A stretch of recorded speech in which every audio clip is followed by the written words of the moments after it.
Astaghfirullah Rabbal baraya, astaghfirullah minal khataya, astaghfirullah Rabbal baraya, astaghfirullah minal khataya.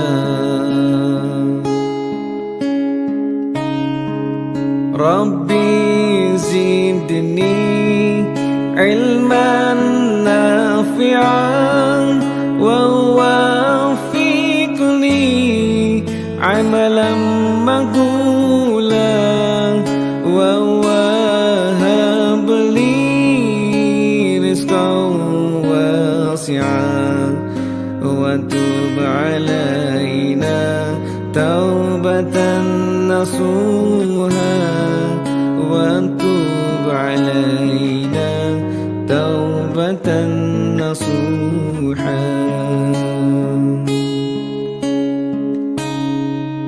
Hasbi Rabbi Jalla Allah, ma fi qalbi ghairullah, Nur Muhammad sallallahu, la ilaha illallah. Subhanallah walhamdulillah wa la ilaha illallah. Subhanallah walhamdulillah wa la ilaha illallah. Allah, Allah, Allah, ya Allah. Allah, Allah, Allah, ya Allah. Hasbi Rabbi Jallallah, ma fi qalbi ghairullah, Nur Muhammad sallallahu. Hasbi Rabbi Jallallah, ma fi qalbi ghairullah, Nur Muhammad sallallahu. Laisa laha min dunillahi kashifah, laisa laha min dunillahi kashifah, laisa laha min dunillahi kashifah, laisa laha min dunillahi kashifah. La ilaha illallah al-malikul haqqul mubin Muhammadur Rasulullah sadiqul wa'dil amin.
Assalamualaikum warahmatullahi wabarakatuh.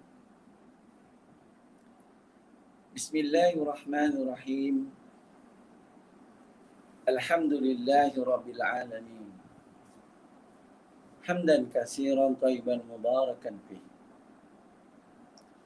Allahumma salli wa sallim ala sayyidina Muhammad wa ala ali sayyidina Muhammad. Kama sallaita ala Ibrahim wa ala ali Ibrahim. Wa barik ala sayyidina Muhammad wa ala ali sayyidina Muhammad.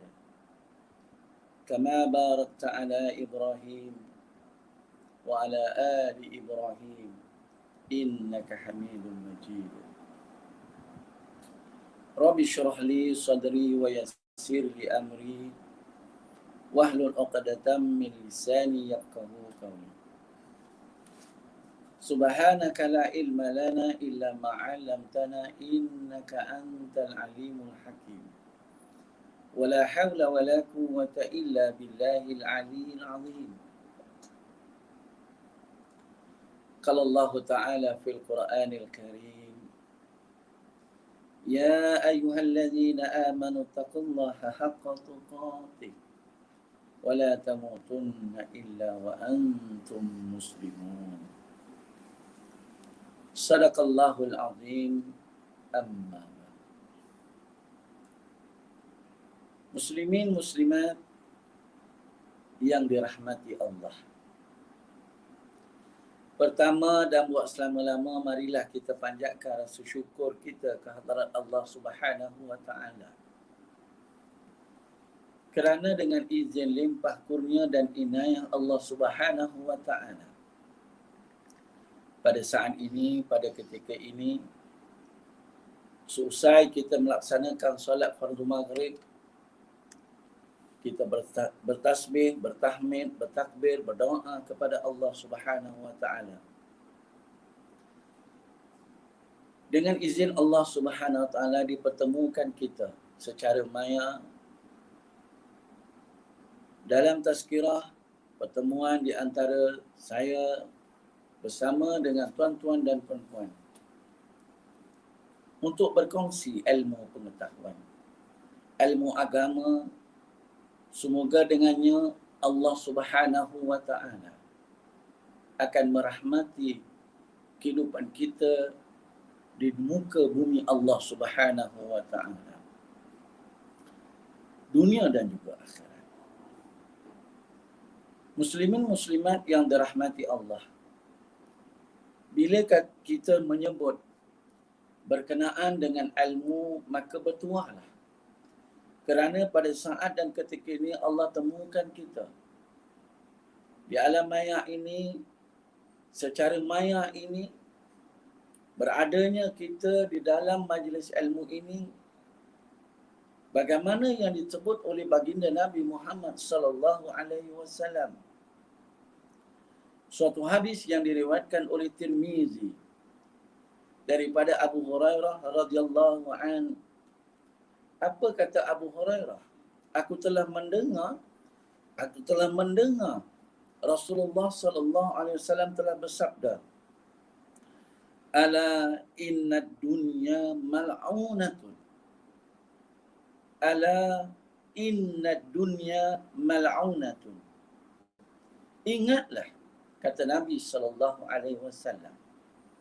Satu pesanan untuk kita mengingati, supaya kita ingat apa yang disebutkan oleh baginda Nabi ini, bahawa dunia ini dilaknat. Dunia ini dilaknat. Mal'unun ma fiha. Dilaknat pula sesuatu yang daripadanya. Apa makna? Maknanya segala makhluk Allah ciptakan dunia ini. Segala makhluk yang berada di dalam dunia ini.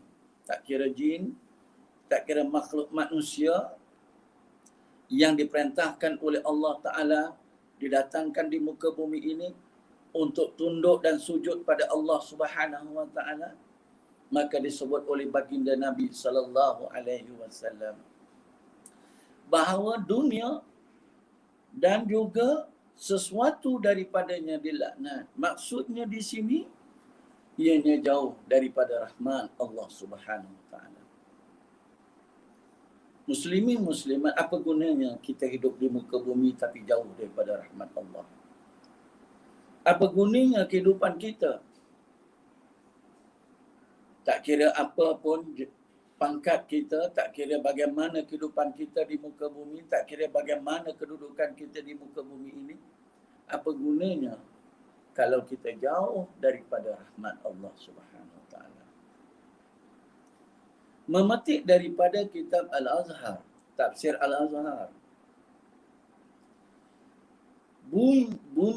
Buya Hamka menyatakan bahawa Buya Hamka mengatakan dalam tafsir Al-Azhar itu, yang dikatakan rahmat Allah Subhanahu Wa Taala itu tercantum daripada kalimat Ar-Rahman Ar-Rahim. Maka terbentuklah perkataan rahmat. Ar-Rahman Allah Subhanahu Wa Taala itu Allah telah kurniakan di muka bumi kepada semua makhluknya. Kepada semua makhluknya, tak kira yang engkar kepada Allah, tak kira yang kufur kepada Allah, tak kira yang menentang Allah Subhanahu Wa Taala, maupun Allah kurniakan juga kepada orang yang beriman, orang Islam beriman, bertakwa kepada Allah Subhanahu Wa Taala, akan memperoleh rahmatnya di muka bumi ini. Antaranya, tidak ada bezanya kehidupan kita di muka bumi ini. Semua yang Allah jadikan untuk makhluk ini dapat kita rasakan. Tak kira dia kufur kepada Allah. Kita sedut udara, orang yang kufur kepada Allah, orang yang kafir kepada Allah juga sedut udara. Dalam masa yang sama, orang beriman, bertakwa kepada Allah juga menikmati kenikmatan kurniaan anugerah Allah Ta'ala. Begitu juga Allah kurniakan di muka bumi ini makan, minum, hujan, dan segala macam siang malam dapat dinikmati oleh kehidupan manusia maupun jin di muka bumi Allah Subhanahu Wa Taala. Inilah ar-Rahmannya Allah. Tetapi bagaimana ar-Rahimnya Allah? Bagaimana ar-Rahimnya Allah? Kasih sayang Allah Subhanahu Wa Taala, pemurah dan kasih sayang itu Allah tak akan kurniakan kecuali kepada orang yang beriman, bertakwa kepada Allah Subhanahu Wa Taala. Justru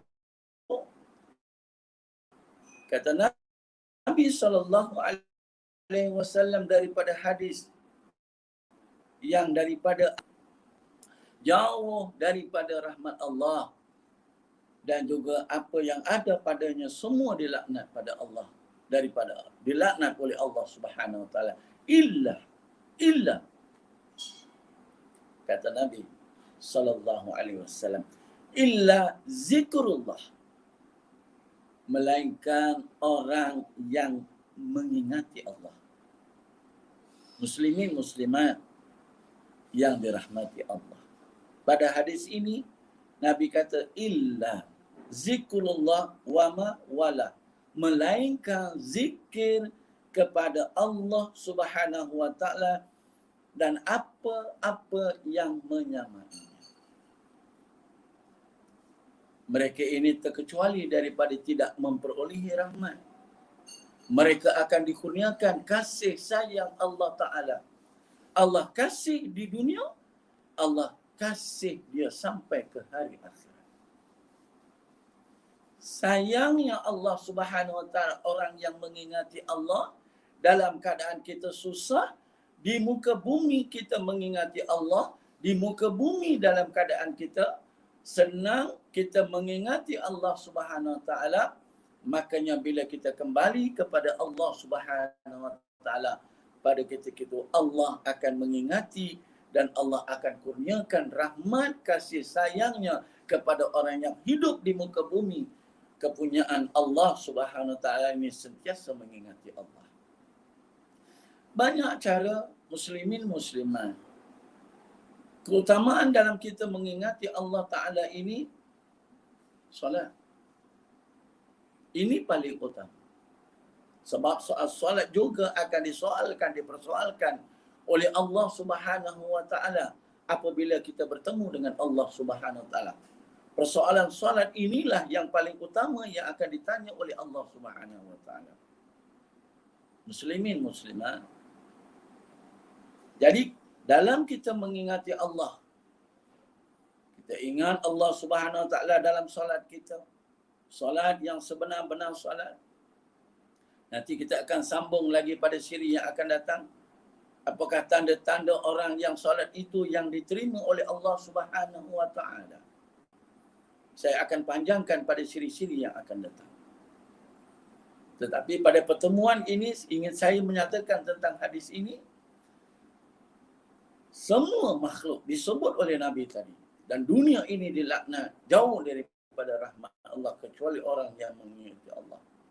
Antara jalan untuk kita mengingati Allah, utamanya ialah solat. Selepas solat kita berzikir kepada Allah Subhanahu wa taala. Kita beristighfar.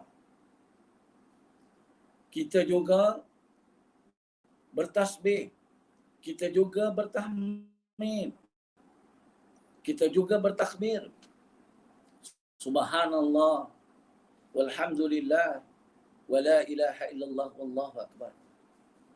Selepas salat kita lakukan solat ba'diyah. Solat ba'diyah maghrib sebagai contoh. Antara maghrib kemudian kita menunggu kepada solat isya, adakah kita mengambil Al-Quran? Atau kita terus pergi menonton TV? Atau kita melakukan perkara yang lagha dan sia-sia?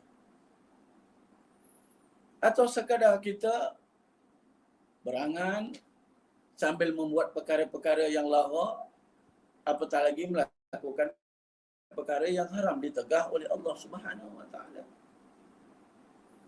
Makanya kita ini akan memperoleh rahmat kasih sayang Allah. Orang yang sentiasa di dalam hidupnya 24 jam dalam kitaran hidupnya siang dan malam. Bagaimana Allah Subhanahu wa taala menyatakan dalam surah Muzammil pada ayat yang ke-8 jelas sekali. Allah Subhanahu wa taala menyatakan a'udzubillahi minasyaitonirrajim. Wazkur isma rabbik, kata Allah. Dan sebutlah dengan lidah. Dengan lidah dalam tafsiran itu makna kepada wazkur isma rabbik, dan sebutlah Allah itu dengan lidah, bil lisan, dan juga hati qalb kita. Akan nama Tuhanmu. Nampak Allah sebut. Allah rakamkan di dalam firman-Nya, Allah rakamkan di dalam Al-Quran, dalam surah Muzammil pada ayat yang ke-8. Orang yang akan memperoleh rahmat, orang yang akan memperoleh kasih sayang Allah ini, rahimnya ini, dalam pusingan putaran hidupnya, tidak akan melupai Allah Subhanahu wa taala. Dan Allah perintahkan sebut nama Allah melalui lisan dan lidah. Wa tabattal ilaihi tabtila. Terus menerus. Nampak? Tidak ada sebut pagi atau dalam solat saja, selepas itu tak ingat lagi Allah Ta'ala. Apa guna hidup di muka bumi? Kita berniaga, seronok kita berniaga sampai lupa Allah. Kita berbual dengan rakan-rakan dan sahabat kita sampai kita melupai Allah. Tidak mengingati antara satu, tidak menasihati antara satu dengan yang lain untuk jalan mendekati Allah Subhanahu wa taala. Hujung jari kita ini kadang-kadang kita viralkan perkara-perkara yang kita tulis, kita perkara yang lagha dan sia-sia. Malah umur kita yang dalam keadaan sebegini, muslimin muslimat, tak sepatutnya. Umur semakin dekat kita dengan Allah Subhanahu wa taala, sepatutnya semakin banyak untuk kita mengingati Allah Subhanahu wa taala. Allah kata wa tabattal ilahi tabtila, terus menerus siang dan malam, serta tumpukanlah amal ibadah kepadanya dengan sebulat-bulat tumpuan. Apa? Kita sebut subhanallah, subhanallah, bukan sekadar lisan tetapi hati juga kita menyatakan maha suci Allah. Bukan kita subhanallah, subhanallah, subhanallah, subhanallah. Laju nak habis. Bukan itu. Bukan perlu banyak yang kita nak habiskan sehingga ribuan, tetapi kita tidak menghayati. Tidak ada rasa khusyuk, tidak ada rasa tawaduk, tidak ada rasa takut kepada Allah Subhanahu wa taala. Bila kita Allahu Akbar, angkat takbir, atau kita bertakbir di luar solat, Allahu Akbar, Allahu Akbar, Allahu Akbar, kita hayati. Tidak ada yang lebih besar kecuali Allah. Tidak ada yang lebih hebat kecuali Allah. Tidak ada yang lebih berkuasa kecuali Allah. Tidak ada yang kita perlu takut. Kita tidak perlu takut kepada makhluk. Kita tidak perlu takut kepada siapa-siapa pun. Kita tidak perlu tertekan dalam hidupan kita. Kecuali kita rasa gerun dan takut hanya kepada Allah Subhanahu wa ta'ala. Tapi kebanyakan muslimin muslimat kadang-kala oleh kerana kita tidak menghayati kalimah Allahu Akbar ini, kita kata Allah itu maha besar. Kita itu mengatakan Ya Aziz, Ya Ghafar, Allah maha pengampun, Allah itu maha gagah, Allah itu segala-galanya yang kita sebut. Tapi dalam masa yang sama, kita lebih takut, lebih gerun kepada makhluk Allah Subhanahu wa ta'ala. Muslimin muslimat yang dirahmati Allah. Sebab tu manusia yang diberi kasih dan sayang oleh Allah Subhanahu wa ta'ala di muka bumi ini, mereka-mereka itu yang bagaimana yang telah saya sebutkan, bagaimana diambil daripada dalil Al-Quran yang disebutkan oleh Allah Subhanahu wa ta'ala dalam surah Muzammil pada ayat yang ke-8. Wa tabattal ilaihi tabtila. Iaitu terus menerus siang dan malam, ya, serta tumpukan amal ibadah. Maknanya dia menyebut nama-nama yang telah saya sebutkan tadi, Allahu Akbar, Subhanallah, Alhamdulillah, segala puji bagi Allah Subhanahu wa ta'ala itu. Kemudian dia masuk ke dalam diri dia. Macam kita salat, bila kita katakan Allahu Akbar, Allahu Akbar kabira walhamdulillahi katsira. Kita mengatakan Allah tu maha besar, tidak ada yang lebih besar kecuali Allah Subhanahu wa ta'ala. Kita mensucikan Allah sebanyaknya pagi dan petang. Inilah muslimin muslimat. Orang yang begini maka terlepas dia daripada dilaknat oleh Allah Subhanahu wa ta'ala. Begitu juga wama walah dan apa-apa saja. Baca Al-Quran. Muslimin muslimat, kita kena ingat, dalam kita beramal ini bukan hanya untuk kita. Untuk kita sendiri. Tetapi tanggungjawab sebagai ketua keluarga. Ingatkan anak. Ada orang yang sembahyang bukan main. Jaga solatnya bukan main. Tapi anak tak solat subuh, dibiarkan. Kadang-kadang dia solat fardu 5 waktu dijaga bukan main. Tapi anak yang tidak solat itu dibiarkan. 5 waktu dibiarkan. Bagaimana besok dia akan bertanggungjawab di hadapan Allah? Kerana pemimpin, termasuklah pemimpin yang dimasukkan pemimpin dalam rumah tangga itu, akan dipertanggungjawabkan dengan apa yang dipimpinnya. Anak tak solat, tak kira lelaki, tak kira perempuan. Kewajipan seorang pemimpin itu supaya rumah itu dirahmati Allah, supaya rumah itu diberkati oleh Allah Subhanahu wa ta'ala. Makanya tanggungjawab kita ini, jangan sampai kita lupa untuk mereka ini diperingatkan. Dan jangan bimbang kalau mereka ini melakukan sesuatu, contohnya menunjukkan tanda kebencian kerana kita menegurnya. Ingatlah tuan-tuan, teguran itu kerana Allah Subhanahu wa ta'ala. Teguran itu adalah perintah Allah Ta'ala. Nasihat itu adalah perintah Allah Subhanahu wa ta'ala. Setiap detik, setiap saat manusia itu dalam keadaan kerugian, kata Allah dalam surah Al-Asr. Kecuali orang yang beriman dan beramal soleh, yang berpesan-pesan atas kebenaran. Kerana perintah Allah, solat itu perintah Allah. Ini peluang kita.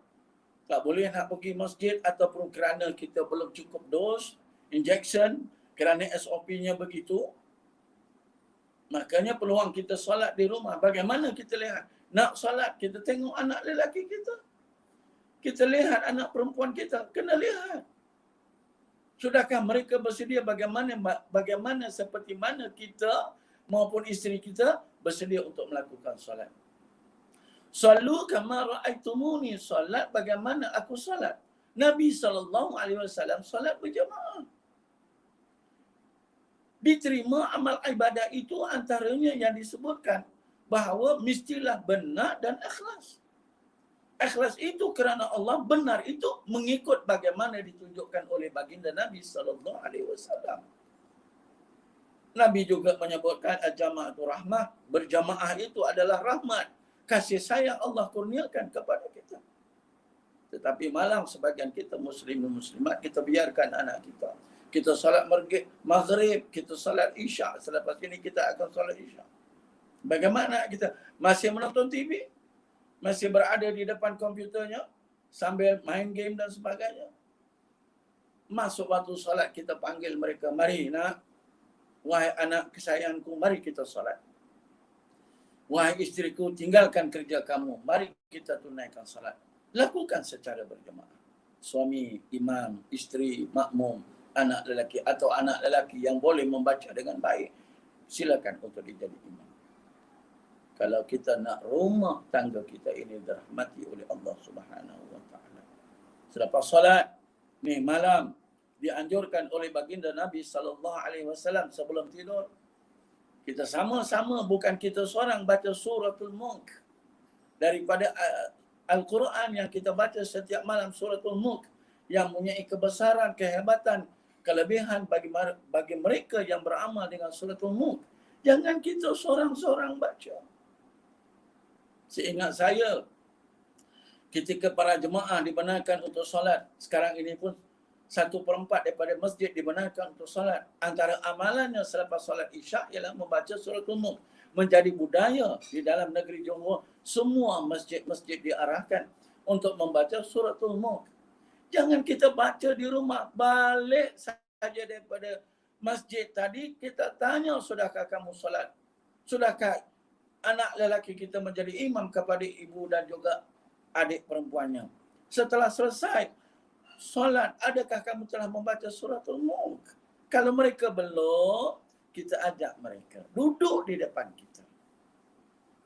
Mari kita sama-sama baca satu ayat kepada satu ayat ataupun secara satu ayat bergilir pada ayat yang kedua, kemudian yang lain boleh menyimaknya. Kalau ada kesilapan dan sebagainya diperbetulkan. Bukankah amalan itu dianjurkan oleh baginda Nabi sallallahu alaihi wasallam? Di antara kelebihan yang akan menyelamatkan kita di alam barzakh nanti. Kita akan selamat daripada fitnah kubur. Inilah kelebihan kasih sayang Allah Subhanahu wa taala bagaimana yang telah disebutkan. Tidak diperolehi kepada orang yang lupa Allah, tidak diperolehi kepada orang yang bukan Islam, tidak diperolehi kepada orang yang tidak beramal dengan apa yang telah ditunjukkan oleh baginda Nabi sallallahu alaihi wasallam. Mereka tak ingat Allah, mati saja Allah akan lupakan. Allah sediakan untuk mereka ini siksaan di alam barzakh. Tapi orang yang ingat Allah, mereka mengingat apa cara sekalipun, maka semua perkara yang kita laksanakan itu akan menjadi pendinding dari segala bentuk siksaan di dalam alam barzakh. Bila kita berjumpa Allah Subhanahu wa taala, oleh kerana kita mengambil apa yang disarankan oleh baginda Nabi sallallahu alaihi wasallam, izin Allah Subhanahu wa taala, kita akan bertemu dengan baginda Nabi sallallahu alaihi wasallam, beramal dengan apa yang disuruh oleh baginda Nabi sallallahu alaihi wasallam. Kita akan bertemu dengan Rasulullah, insya-Allah dengan izin atas rahmat Allah, kita akan dikurniakan syafaat Rasulullah sallallahu alaihi wasallam di yaumil mahsyar kelak. Dengan rahmat Allah kita akan masuk ke dalam syurga. Inilah nikmat yang paling besar yang dikurniakan oleh Allah. Inilah kasih sayang yang Allah tunjukkan apabila kita kembali menemui Allah pada ketika itu, kehidupan selama-lamanya orang yang dirahmati oleh Allah Subhanahu wa taala itu, maka dia akan ditempatkan di dalam syurga Allah Subhanahu wa taala. Inilah yang dimaksudkan daripada hadis ini. Rentetan daripada hadis ini, hadirin hadirat, muslimin muslimat yang dirahmati Allah Subhanahu wa taala. Oleh itu, saya berkongsi sama dengan tuan-tuan muslimin muslimat supaya kita mengingati, terutamanya dalam keluarga kita. Selamatkanlah mereka daripada api neraka. Selamatkanlah mereka daripada api neraka. Jalannya kita sebagai ketua rumah tangga kepada isteri kita, kalau kita terlupa, dia mengingatkan kita dan mengingatkan anak-anak kita. Kerana kita semua akan bertanggungjawab di hadapan Allah Subhanahu Wa Taala. Kita akan bertemu dengan rakan sebaya kita. Dalam kita berbual,